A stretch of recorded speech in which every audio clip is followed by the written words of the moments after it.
Also at 6, a guilty verdict in the trial of Daniel Bartelt. He killed Jessie Blodgett in her home in Hartford. Nobody won.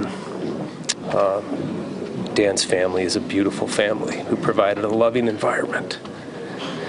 They're great people. The jury got the case around noon and came back with a guilty verdict around 2:30. Todd Hicks live outside the Washington County Courthouse in West Bend. Todd. Well, Mike, well, that guilty verdict came as no surprise to many people. It didn't make it any less emotional in the court. Families from both sides tell me tonight their hearts are heavy.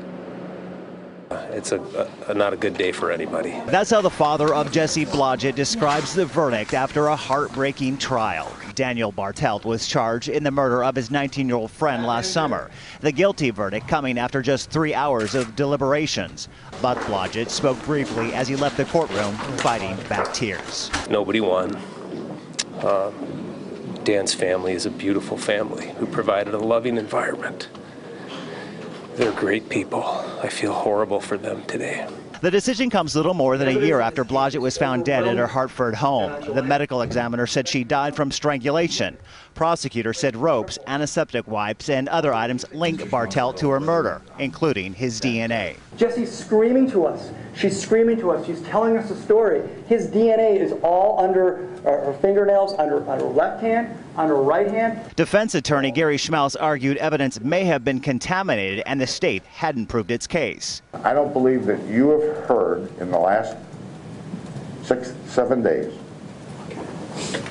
any testimony that would give you reason to believe that Dan Bartelt had any motive to cause the death of Jessie Blodgett. Schmaus called this case a tragedy for both sides.